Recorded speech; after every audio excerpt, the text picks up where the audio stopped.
Tim Freke is here with us today. What a guy and a mind is well spent. Your mind is just amazing, and you are to me, one of those people that cause humans that pay attention to philosophy or thinking. Uh, you're just a gift to humanity, and I Oh, appreciate you joining me.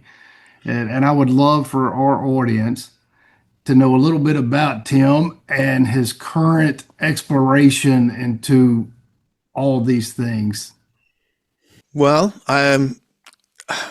to be honest with you, Kevin, I can't remember what we explored last time. Well, if it messes up, our audience is forgiving and mostly non-judgmental, so we can. I just thought as we'd only just started, it felt a shame because I Yeah, could we can see that start. you'd frozen, and it was like, okay. Oh no, no! Our audience would be really, I think, excited to know your latest journey of your pod book, which is fascinating and a really cool concept.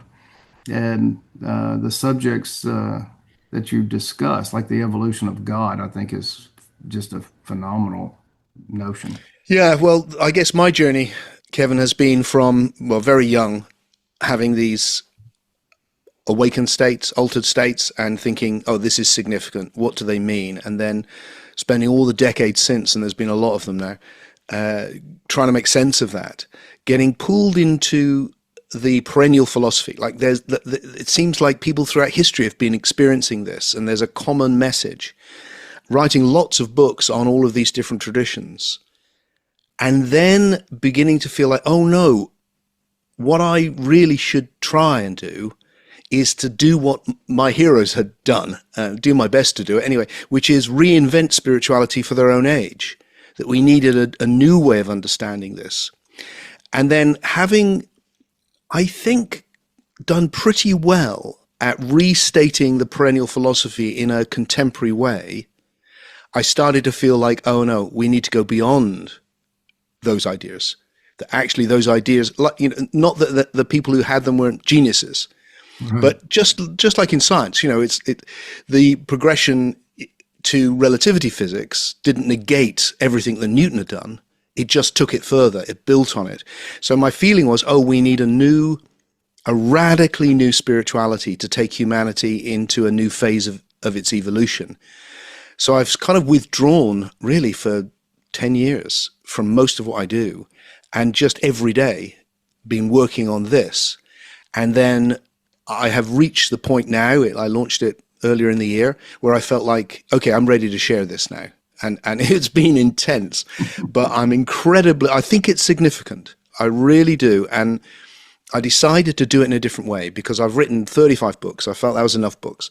Yeah. So I decided to craft it in also for our modern times, which is to use YouTube and podcasts and Audible and produce it as video and audio, but to make it structured like a book.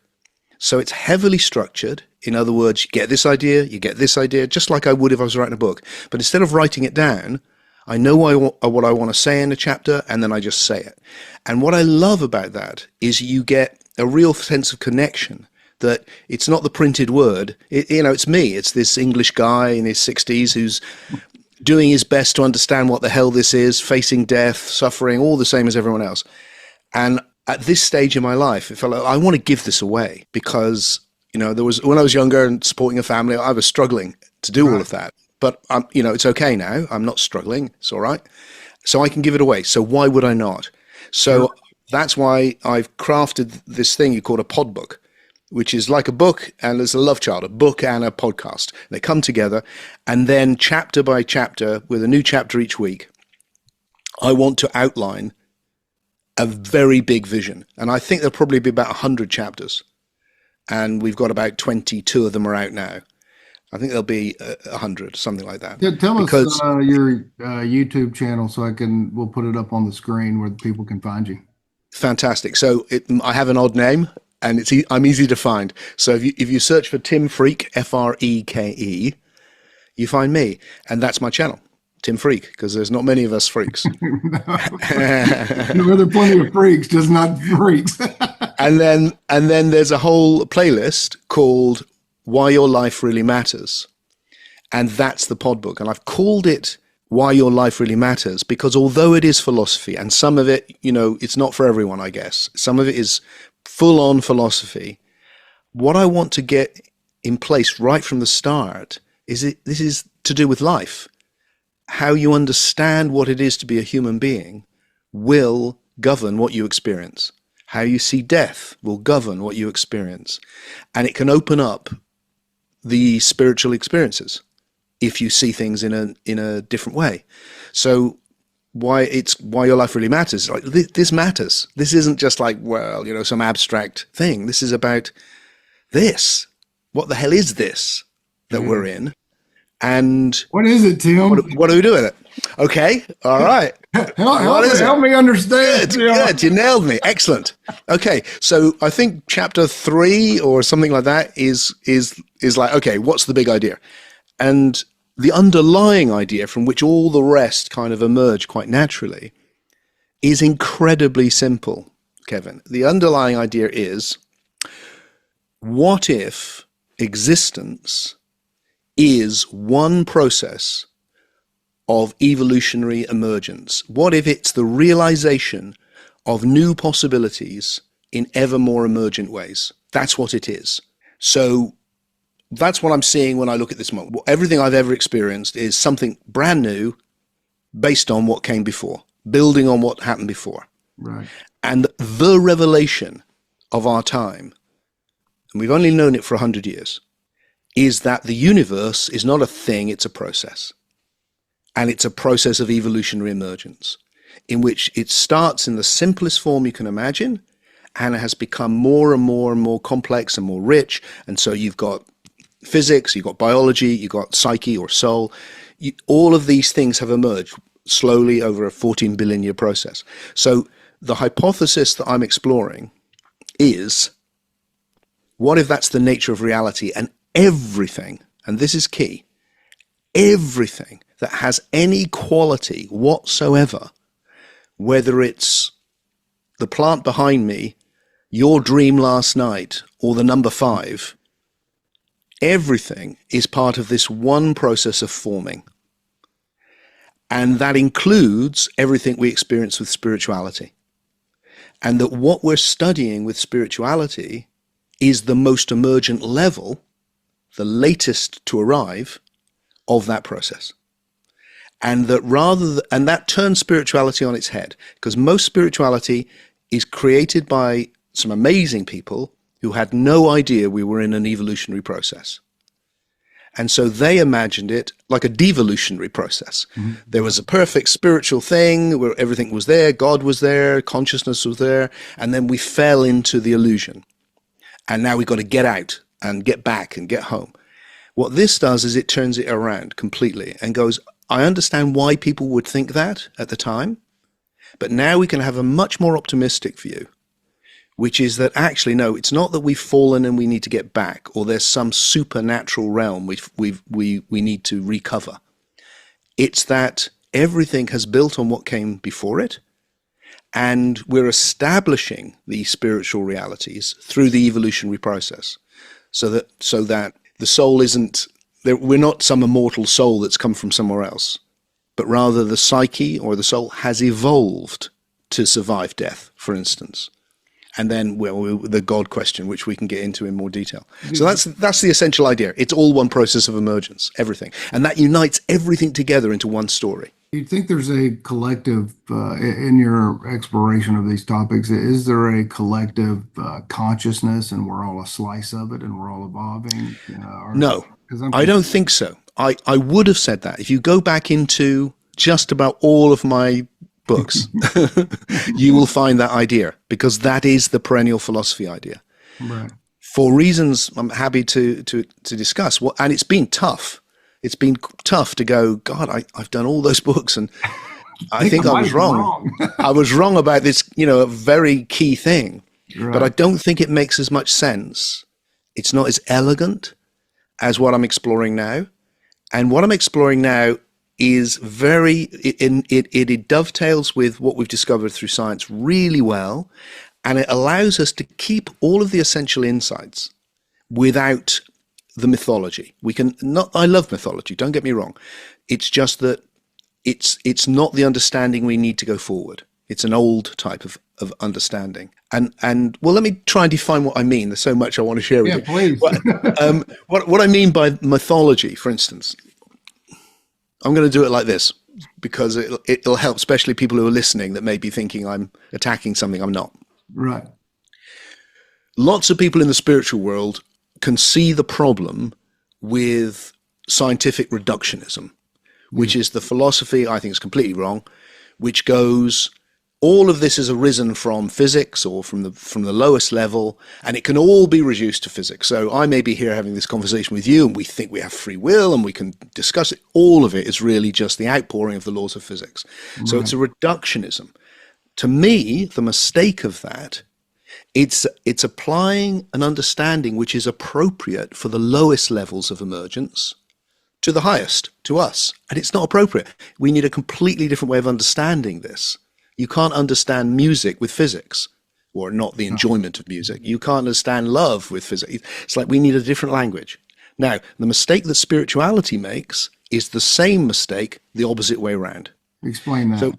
So what I think spirituality has done, for understandable reasons, is it takes ideas which are completely appropriate for the human level and applies them to the very, very simple foundational levels where they don't apply. So consciousness, we love consciousness. It's so important to us, of course.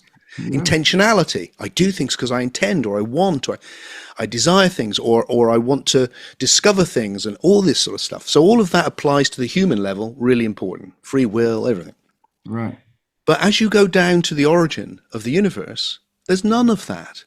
There's no consciousness. There won't be consciousness for billions of years. There's no free will. That's going to come with life and with psyche.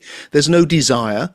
So what you get with the old way of thinking is, well, there must be a consciousness there already, and it must desire to know itself, or it must project itself into the world, or create it as a creator. All of this, I think, and that's what I mean by mythic thinking. It's taking ideas appropriate to the human level and putting them at a level where they're not appropriate. It's anachronistic in that sense. So reductionism and mythicism are like two sides of the same mistake from opposite directions. And what I'm suggesting is it's all one story. We need different ways of understanding the different levels as they emerge. And spirituality at its best is about understanding the most emergent level. And in that way, kind of the most important level. But it's not separate. It's not supernatural. It's the most emergent level of the natural. So that is very fascinating to me, because is the energetic force and consciousness of Tim its own energy that is going to last outside of Tim's body? Yes, I think we can understand the survival of the psyche, or the soul. Psyche and soul, just for anyone who's listening who thinks they're two different things. You can use words, of course, in any way you like. Right. The etymology of the words, the origin, they mean exactly the same thing. One's from a Germanic root, one's from a Greek root. They're the same. And what they're referring to originally, and what I use them to refer to, is this experience everyone's having right now of an imaginal level of reality. So there's a sensory level, which you can hear and touch and feel in the world. Yeah. And then there's an imaginal level where you have dreams, and you speak to yourself thinking. You imagine talking to yourself. You have mystical experiences. You have visions. You can explore shamanic states, so on. Yes. You can connect with God, all of that. Right. So those two levels, every human being experiences them. So to me, we're body and soul. It's obvious. It's impossible not to see that. Of course you are. Everyone is experiencing that. The question is, what's their relationship? So what I'm exploring is the psyche has evolved, like everything. So life has evolved, then sentience has evolved, then consciousness, which I would say is reading the world in high definition. I would say that's what it is to be, so that I'm conscious of whatever I focus on. The important information, biological organisms to survive have learnt, oh, if I process the important information in high definition, I do better. Which is why it's like at the moment I haven't been conscious of my left foot until I've gone left foot, and now I am. And Right. so it's probably everyone is listening to this. So I take in this huge amount of information unconsciously, and then what I focus on becomes conscious. Now, and then the psyche evolves. We can go into that. I don't want to get too distracted. Let's stick with death. Otherwise, I'm going to try and say too many things. So the key thing with the idea of surviving death to me, the way I would understand it now is, again, I think really kind of simple or straightforward. The question, I think, is you and I are experiencing these two dimensions now. When I put the body to sleep so that I'm not paying any conscious attention to the world, the imaginal realm becomes very, very vivid. I can have dreams which are so vivid they seem real. Yes. Yeah. Yeah. What I hear from people who've had near-death experiences, of which obviously there is a massive number, is I lost complete consciousness of the world, and the imaginal domain became super vivid. And in those states, because we are monitoring people, people are completely brain dead. So Right. someone's completely brain dead, the body is finished, and they are experiencing this really, really vivid what? Well, we're experiencing it now. We're already experiencing it. I think It's so. just that they're experiencing it very vividly. So it looks to me like the question is, when the system, I'm a psychobiological system, I'm functioning on these two levels. Right. When the system can no longer function on the biological level, and so that goes, does it just carry on functioning on the level of the psyche? Because it can do that. It has that evolutionary process arrived at the place where the system, you, Kevin, me, Tim, just continues. But it continues without being able to look and see and hear. But it can do that in the imaginal world, Yeah, and maybe that's what it they're can, experiencing. maybe it can't. It's so fascinating to me, these subjects, because the finite mind of man can, I don't believe, can conceptually understand the infinite. Maybe when we can conceptually we get it that it goes on forever, but you mentioned a minute ago slowly over billions and 13 or 14 billion years of that. I put in an analogy in my book uh, that I'm really grateful so many people continue to buy. Oh, Supports our that's work out wonderful. here. Wonderful. Yeah, I know. You put a string together, and if you tied it in knots and put those knots right next to each other, and just stretched it across your living room, and you look across, and you see that first knot represents 1,000 years, and you look across your room, and you go, "Oh wow, that's something." Then you can go, "Well, each one of those knots represents 1,000,000 years." In 1 billion years. And Yeah, then all of a sudden you can't understand. Then all of a sudden 13, 14 billion in our mind seems really slowly, but in fact it's nothing. yeah, That's just, it's mind-boggling. It's confusing. It confuses my understanding. And even further is we know that we are mostly space. And we are then on top of that mostly water. Our biological thing, and we're flowing. We're constantly evaporating water. We're constantly taking more in. Our bodies, whenever I was growing I up, love that. Yeah, yeah. my teachers told us that about every 7 years your whole body is new, and now scientists debate whether or not it's 1 or 2 years or three, or they don't know, but they know for sure that we are a totally new being on a regular basis. And we're What mostly space and water. So where the hell is where it's this energetic force that we are dancing with inside of this ever moving and changing body, which is fascinating to me. And like that's something that is easier to wrap my mind around than the notion of infinite time and what is God and what is this experience? Because we have our five senses, like you said, and but we don't see all the extra light forms. We don't see our voices, you know, traveling to your ears. We don't we can internally feel love, but what is that? Like what is where do these emotions actually spring from? And then ultimately, if we are the individual consciousness, whether some people subscribe to we are our individual self, or we're all collective, or all a slice of God, or whatever it is, then what's the purpose? Well, you've lot there. There's identity, identity. Yeah, There's emotion, like love. What's that? What's identity? And then God.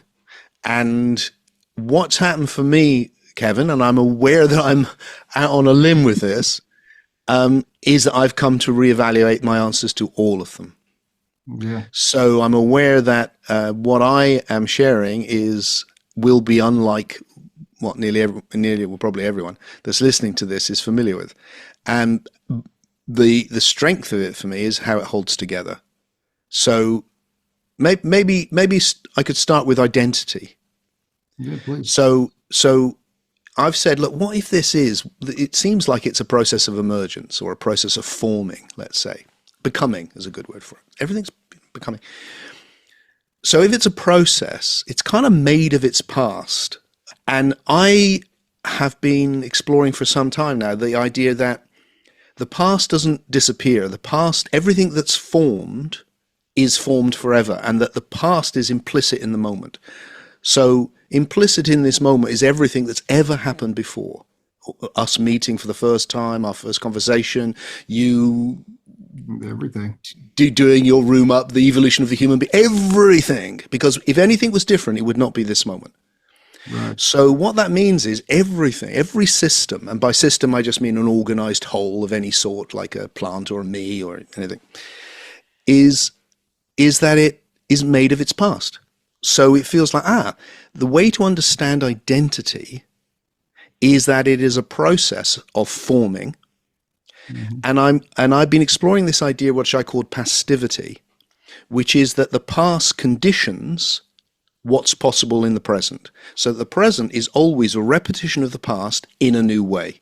That's why it's a process of emergence and why it keeps building. So what you're meeting is not just like a slice of Tim and the rest is gone. It's like you're meeting everything. Every relationship I've ever had with the universe is what I am. So that when I talk about the survival of death, for example, I'm not saying there's a kind of soul-y thing Right. which survives death and that's what survives. And I'm saying there is a process of becoming, which is me, Tim. Right. Right now, it's functioning on the levels of a psychobiological system. It's functioning. It's able to read the physical world, and it's able to read the imaginal world. But there will come a time when it can't hold this together, when all of that, all that water and everything will all do its stuff, and it won't be able to hold that together. Well, no, actually, just pause for a second, because what you introduced there was so interesting. There was two things you introduced, there was so many things. One, you mentioned like we're on empty space, and there you have like right. So on the level that you could study with quantum physics, say, it disappears. You've got information, Right. nearly, and then you've got the atomic level, just emptiness, and then here it's not emptiness. It's really hard, and all Yeah. of those sit together. They're not. One of them's not real. They're all real.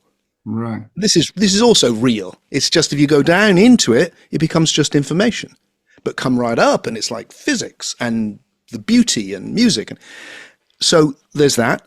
And then when you talked about how literally every single atom is replaced, I thought it was 14 years, 7 years. I hear who knows how long it Yeah, is, who but knows? it is. It is. I'm sure from the time when we last spoke, we're both completely different bodies, pretty much. Yeah. And yet we're not. Why not?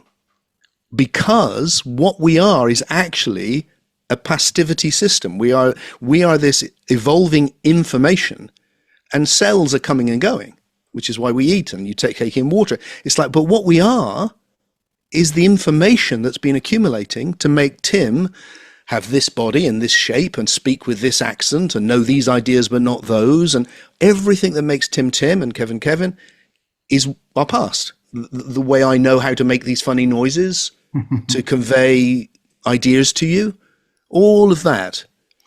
And then what I'm suggesting is, okay, so the biological level fails, but the psyche carries on. So what carries on? Well, you do. All of you. Do you think that You carry on. in saying that, do you think you carry on like Ian Stevenson and his work at the University of West Virginia in reincarnation? I mean, there's a lot of, I mean, like real science, not Yeah, yeah. mumbo jumbo that is just impossible to explain without something happening. I mean, something. It's just weird. Some of those stories that are, you just can't debunk them. They're I fascinating. agree. I agree. I have a whole chapter on exactly that in the pod book, because the again the evidence for all these things is so strong. It feels well, look, we should take it seriously, and the reason we don't, as a culture, take it seriously, is because it's seen as impossible. There was a moment with getting old, and I keep forgetting names, and I absolutely hate it, Kevin. Well, Richard Dawkins, yes, and who's a brilliant man, actually, I think. for sure. And Richard, and someone said to him very unwisely, Richard, do you think there's any possibility of life after death? And he just had this look of, oh, and he just said, look, it's just impossible. And there you have the problem. So what we need is a philosophy which goes, maybe it's impossible, but maybe it's not. Maybe there's a rational, scientific way that you can understand all of these things. So, and that includes reincarnation. It's like, okay, so what could that be then that's making that happen? Well, And yeah, my, I'm sorry, Richard Dawkins. I got to interrupt before we get off on something else. okay, Some of those guys that are so brilliant have uh, an egotistical bias, or where they automatically have internal walls that they just because a guy like him would I think respect Dr. Ian Stevenson's work on reincarnation, but he would probably if he read any of it would dismiss it. yes, He he would would just go, he would it's, find a way to dismiss it. he would say, I'm pretty sure that he would go, well done for collecting all these strange stories. Reincarnation is clearly impossible, so we need to try and work out what it really is. Right. Whereas my attitude is, okay, why don't we start with what it looks like? It's like when people come back from being brain dead, hundreds of thousands of them, and go, I experienced all of this, and it's coherent, and it's not like you and me sharing our dreams last night, which are just like, wow, just I had this weird shit. What did you happen? Oh, I had this. Right. But actually, it's coherent. Let's start by going, oh, well, it looks like the psyche carries on after the body dies. How could that be possible? Which is what I'm trying to do. Same with reincarnation. And the mistake is, like you said, it becomes a closed system. Oh, that's impossible. But I don't think it is impossible. I just don't think we've got the understanding. And what I'm suggesting is a way of understanding that makes that credible.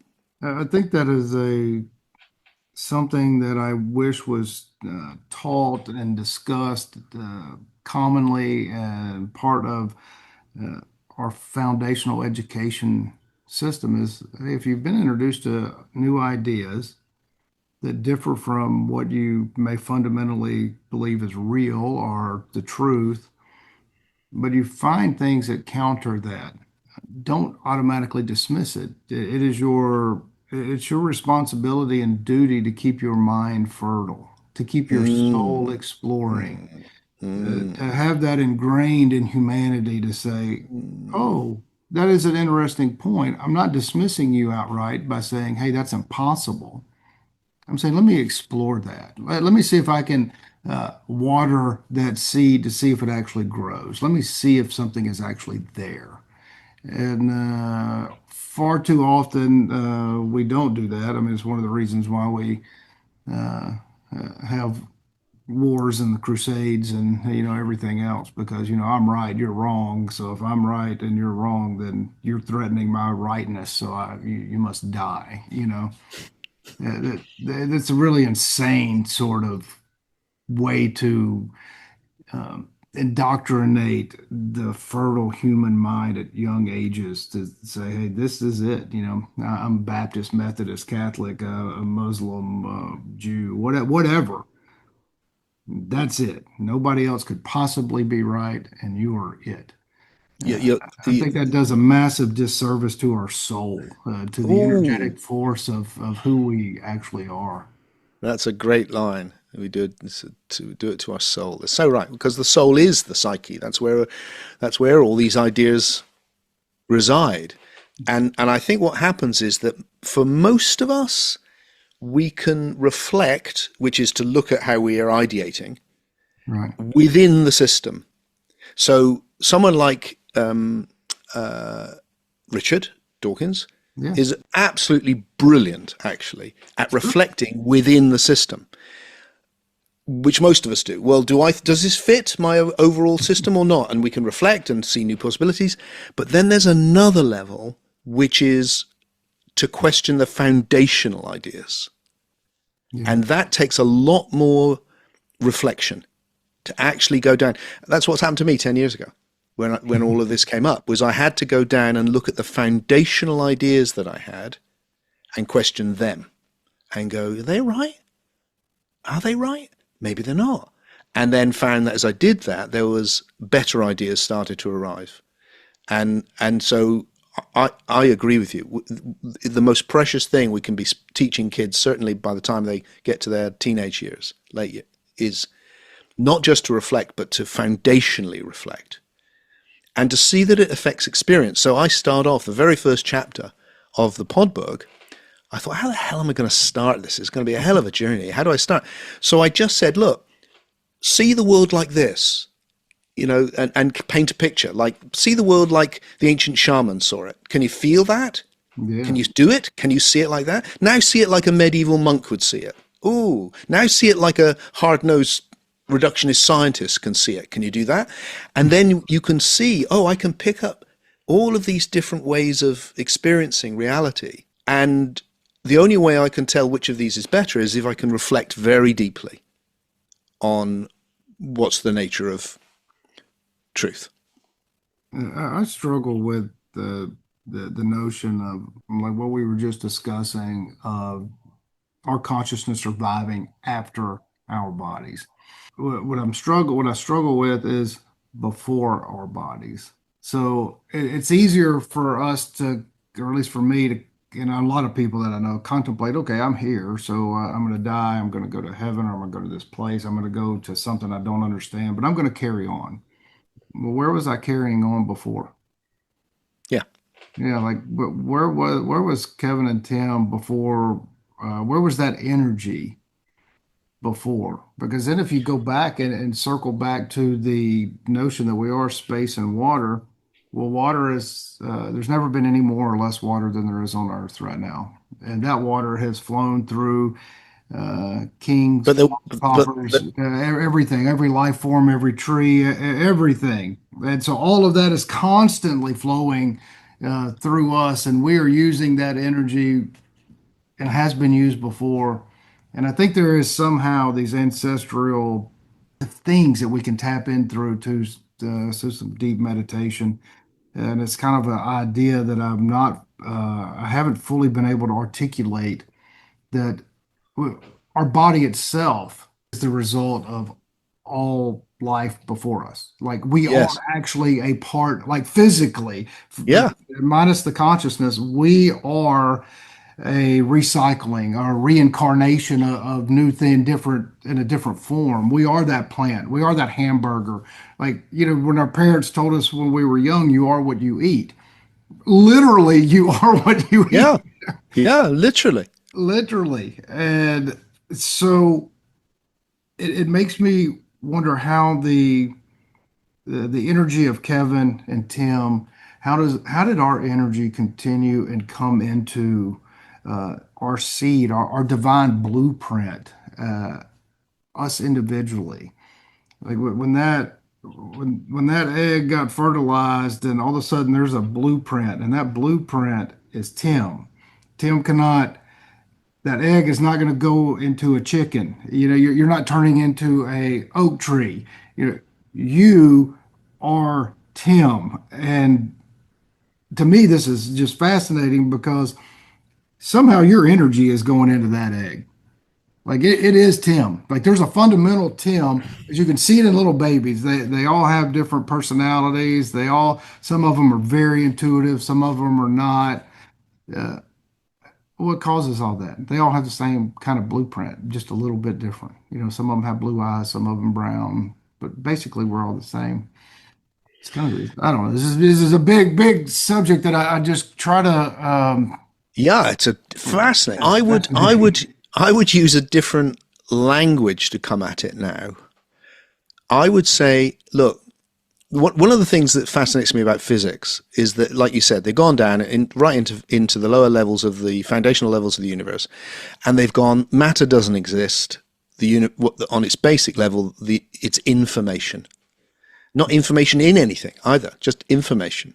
Yeah. Now that's fascinating, I think, because that allows us to go, look, we can't reduce it. It's not going, this is the matrix. This is this. But on the lowest level, it is information. And this is also information. And what we've learned from computerization is we can represent everything with information, Right. not in a reductionist way. I want to keep making that clear. So when I say, look, I'm made up of my past, hasn't gone anywhere, I am all that information. So when this system can no longer read the biological world, it can just read the imaginal world, I'm still all that information. That's still what I am. And therefore, if you look at reincarnation from that point of view, you've got an emerging biological informational system. You've got a pre-existent informational system, which is now on the level of the psyche, and they can become one system, which is what you are now. You are the psyche and the body as one system. You hit your brain, it affects your psyche. You do something in your psyche. Look, I'm going to intend to lift my hand with my psyche. Whoa, my Yeah. psyche can lift my hand. It's like they're interrelated, but they're not the same, but they're interrelated. And so I think we can understand these things like information systems coming into symbiotic relationship with each other. Would And you, that analogy, that what you're saying kind of equates to different spiritualists and philosophers that I've come to know, is the body and mind are like a radio. Like there is our conscious wave out there, and our body is this. We are this machine, and each of us have our own dial, and that dial is tuned into Kevin's frequency only. Yours is only Tim's, and maybe it's through our pineal gland, maybe it's through something we don't understand, and we're picking up that wave. So if I get damaged, well, now I damaged my radio set, so I'm not being able to broadcast through my speaker everything that is accurate. To me, that idea feels right in some weird way that I can't quite understand, which would help me to understand reincarnation more. Because then all of a sudden, this little blueprint that came as Tim, would that had that little blueprint as it grows is only can pick up Tim's frequency. so there's two common ways I think of seeing that, Kevin. There's the one you've just mentioned, which is the brain is like a radio receiver, and it Right. tunes into the higher level, and that so that they relate. The other one, which is kind of like the materialist version, like Richard, who's become our archetypal scientist for the purposes of this conversation, he might say, I think, which is it's not a receiver, it's an emitter. So the brain, Hmm. the biology is what's real, and it emits a psyche, and then when the body dies, it can't do that anymore. So does the brain emit a psyche? Does it receive a psyche? And then there's a third option, which I don't think gets discussed, which is what I'm interested in, which is seeing the nervous system as an interface between two levels of emergence. So there's information on the biological level, there's information on the imaginal level, That's all evolved through this one process of becoming.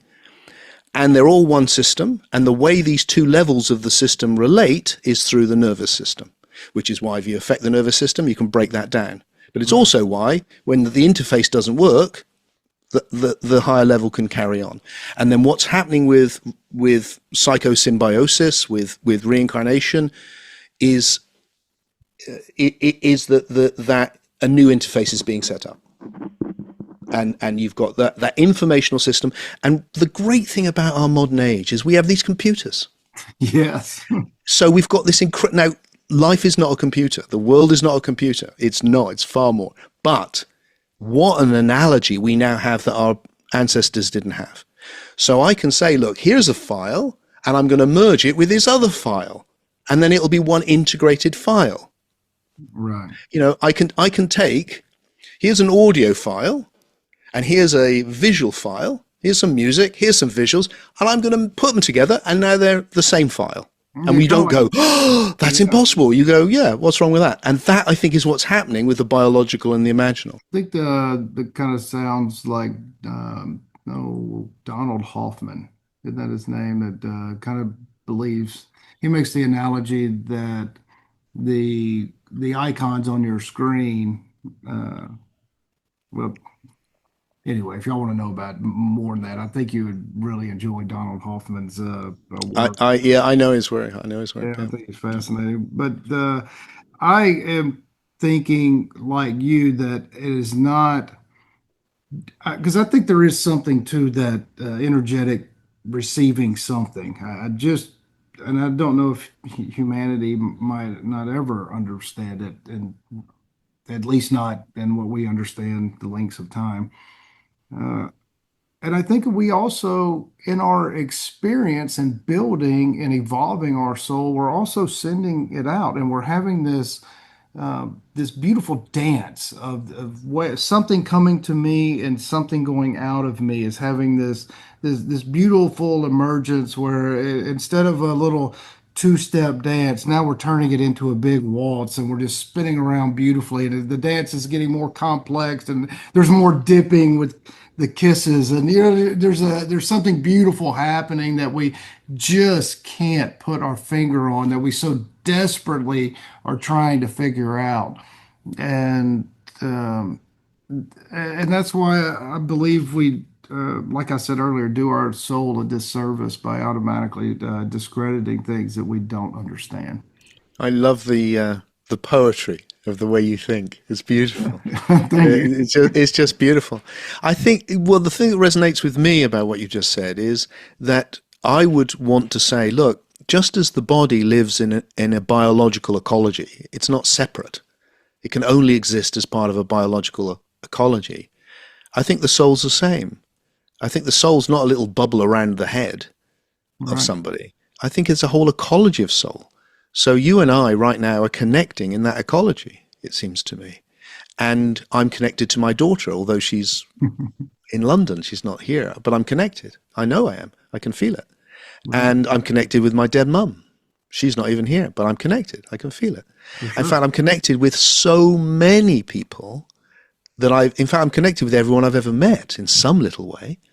And then I'm connected with all the people who resonate along similar lines with me. People who've watched my podcast that I've never worked, never even met. You know, where there's this whole network, this ecology, and that's where that dance is happening.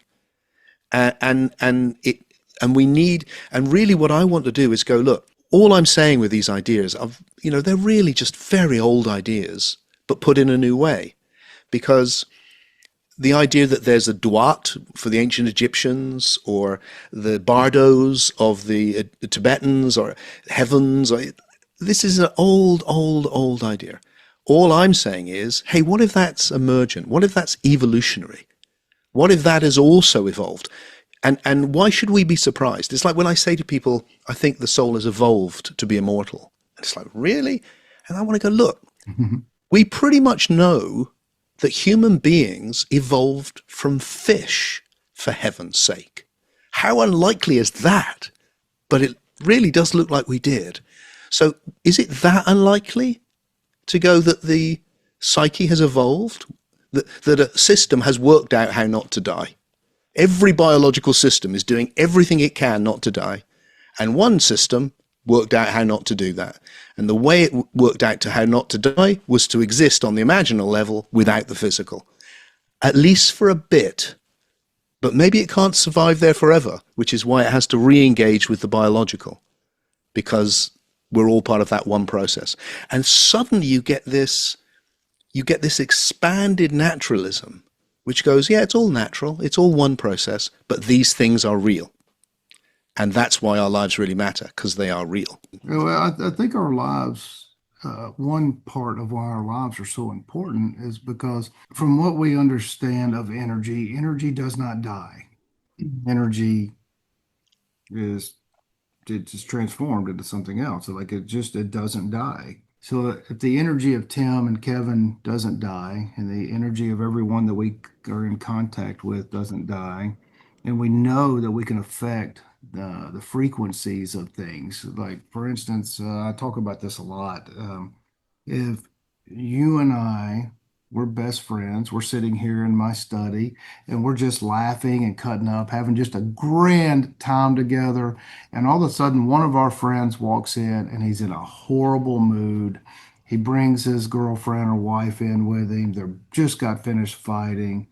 Well, their energy is directly going to affect ours instantly. So if their moods when they come in directly have an impact on us instantaneously, that is a grand example of how we take for granted not recognizing how our energy affects other people. And so in our process of living, just on a practical day-to-day notion that I know that energy lives forever, and I know that my energy is going to interact with you. So me and you sitting here in the study, laughing and cutting up, just telling beautiful jokes and just reminiscing about old times and future plans.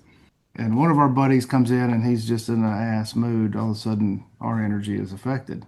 And then what is that? How does that snowball? Does that change our moods later that day? Or are we just uh, are we kind of sad now that our buddy was in a bad mood and him and his wife were fighting? Does that make me not uh, unconsciously or consciously kind of not spend quality time with other loved ones because it changed my mood? Or what if our buddy and his wife came in and just laughing and cutting up, telling their own jokes, and me and you are already smiling, and they even make us happier. Like we're just happy. Then we're just hysterically laughing until we're crying, and as we all disperse with hugs and can't wait to see each other again, how does that energy go out and affect everyone that we come in contact with? So I think that is just on a slice of the topic that you discussed, why our lives matter is we affect the energies all around us, either in a positive or negative way. And if we focus on the things, the oh, love, for lack of it, if we focus on not being kind of like what we do on Sundays here. Part of I say this a lot. Part of the reasons why we come together is to help each other not be assholes. I love that. I love that. I love that. So That's perfect. let's try Yes, not to be assholes because we are I going to know. be. We're not going to be able to I be need all the perfect at help I that. can get not to be an Yeah, asshole. That's exactly. me too. So that is a part of why our lives matter. We're all going through this energetic field. We're all experiencing this thing. So why not give that energy, that current, a beautiful boost and help it just maneuver through the curves and instead of just finding the biggest rocks to crash up against, let's just flow and enjoy the ride and instead of wanting just to go fall off every waterfall. Yep. I had a line in one of my books years ago, which I always loved, which was the climax of this chapter was, "We are all great souls and we are all our souls." Yes. And I love it. I just absolutely love it. I so enjoy talking with you, Tim. I know that most people in the world are not in a position to spend the time contemplating these things. Absolutely right. And so most people rely on what they've been raised around. Yeah, Most people are a Christian because they were born and raised in Western civilization. Same yeah, way with Hindus and Buddhists. They were born yeah. over there in that situation. And most people never, even if given the chance, they don't really want to explore it because then it could redefine who they are, and they don't want to do that. That's painful or can be painful. And I think that's another reason why their life is important because our energetic fields can maybe plant uh, seeds, and maybe they say one particular thing that helps their child or their friend, or hey, did you know I heard Tim Freke say this thing? Or maybe he doesn't even know who it came from. Just something was planted into their mind in passing. And those over that evolution of creating, uh, we just gently expand I think critical that thing. thinking and Sorry, awareness. I was going to say. I think that when you said, "Look, it's painful," it's something which I think about a lot. It's that there's a phrase for it in cognitive psychology, and I can't quite remember it for the moment. But the idea that they've been exploring, and in my experience, exactly right, is that when there's cognitive dissonance, when I'm going, I think it's like this, and somebody else goes, says something else which doesn't fit. There's a dissonance, which is why we fall out religious arguments and political arguments and all this. And it's actually a type of pain because it's really hard to process it. If I say, "Oh yeah, everything you've said, Kevin, I completely agree, and here's a bit more which agrees as well," it's like Right. we're just having a nice time. But if we went, but and so it actually takes a certain degree of, oh, I see the benefit. It's like going down to the gym. I go down to the gym. I don't like it. That's the honest truth. I find it exhausting. I'm not really into all of that exercise thing. But other guys who go down there, they love it. The thing I do, though, I go down because I know it's good for me. And it's like that with this ability to reflect. It's like once you go, oh, it's worth it. That kind of slight discomfort is worth it. And what happened to me whenever it was 10, 12 years ago was that I went, no, it is worth turning my whole world upside down. It is worth it. I've just got this intuition it's going to be worth it to challenge all those ideas. Even come out and go 35 books, which I thought was going to be my heritage, what I leave to the world. I think there's Thanks. ideas in them. They're just wrong. And it'll be worth it. And the thing is, it has been so worth it. It is just so much better. The world I live in with the new way of seeing it, it's just, but I know that when I put the ideas out, for most people, it's like, oh, it's not, there's a certain pain involved because it's questioning fundamental things. And, I think of, I'm not comparing myself in the slightest, but I think of some of my heroes who've been great thinkers, like Albert Einstein, for instance. And I think, there was a time when there was one person in the whole world who understood relativity physics, and that was Albert. Just one. Just one. And everyone else thought something else. And then he put it out, and most people went, didn't like it. And some people really fought him. And then bit by bit by bit, people just went, actually, this is good, isn't it? And this is better. And that inspires me because of what he did. But but all of those people inspire me to go, no, keep going, keep saying it, even when it requires such a shift in the spiritual community to take it seriously. Because I've invested my life in my 35 books and da da da, but everyone's invested huge amounts of their time. And then here's this bloody Tim Freke coming across going, I'm not sure all that's right. I think we should turn it on its head and see it in this whole new way. So it's asking other people to do what I've done, to consider, oh, maybe it's not like tweaking it or adding a bit more. Maybe it's an actual revolution of a way we think will enable the next form of spirituality to arrive.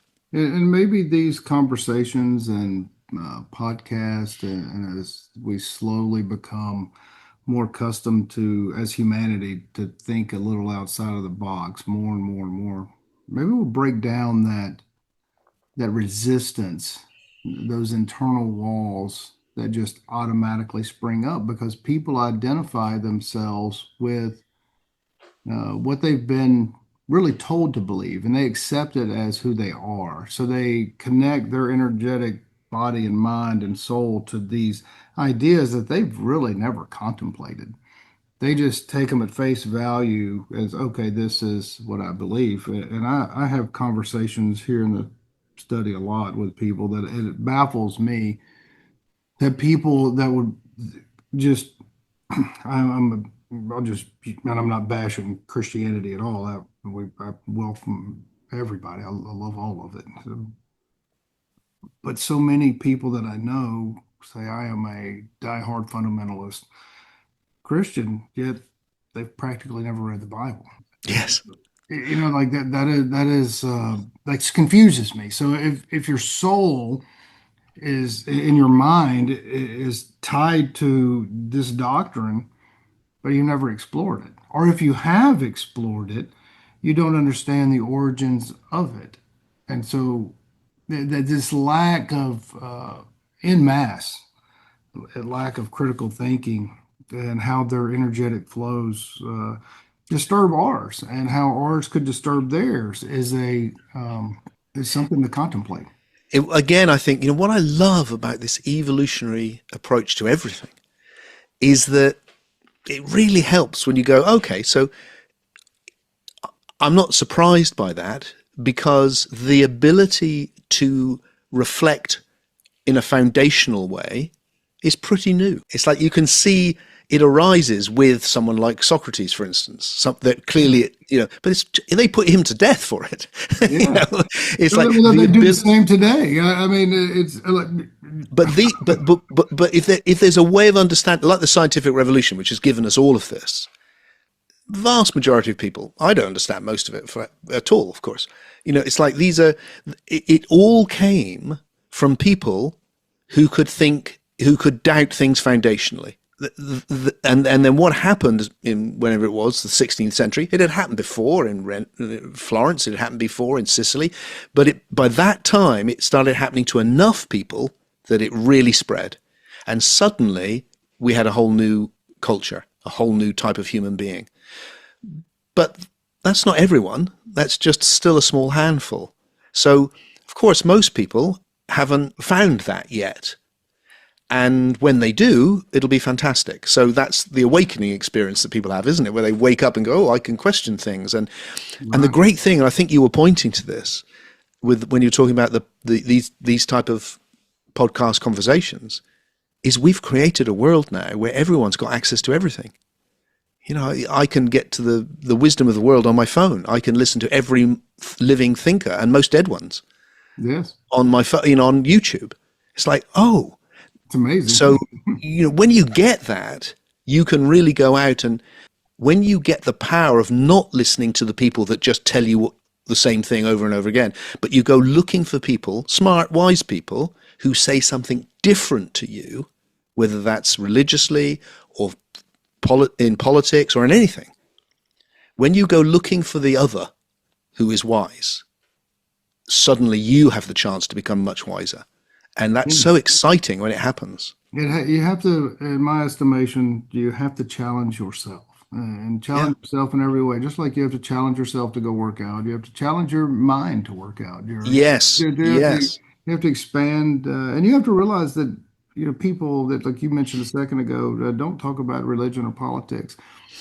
Religion or politics, those are not you. Those are ideas. We should be able to discuss ideas without, like the famous debates of William Buckley and Gore Vidal, whenever William Buckley is just calling him a stupid gay man, and that was clearly not the case. He was one of the greatest intellectuals of all time.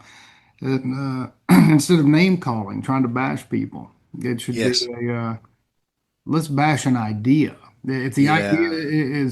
is faulty, let's show where it is faulty so that we can all grow together. And if I am wrong Beautiful. thinking it's faulty, show me where I am wrong Yeah. so Yeah. I Yeah. can learn, okay, I get it. I mean, we should be able to have those healthy, beautiful debates. It should be a open armed like Yeah. embrace of discussing these ideas. And And too often that's not the case. I mean, for instance, you're not aware of this, but our local county here in Texas has been trying to stop our Sundays for the past 6 years. What? Oh yeah, it's unbelievable. When we were talking about putting Socrates to death, the chief appraiser guy has tried. He just said, I mean, this is in front of our several people out here. He said, y'all qualify for what y'all do." And I said, "Okay, great. I'm glad y'all finally came to this conclusion. Where do we go from here?" And his exact words were, "In a smile, you'll have to take us to the court until you go broke." And they outrightly try to and harass people. I mean, it's been amazing. It's so sad that the great idea of America that we should be talking about is just we're watching how civilizations fall, and we're seeing it all around the world. And that kind of energy, like we're talking about buddies, interfering with each other. It is the energetic forces are this strange dance, this yin and yang. How do you spin that yin and yang so fast where all you see is white or all you see is black?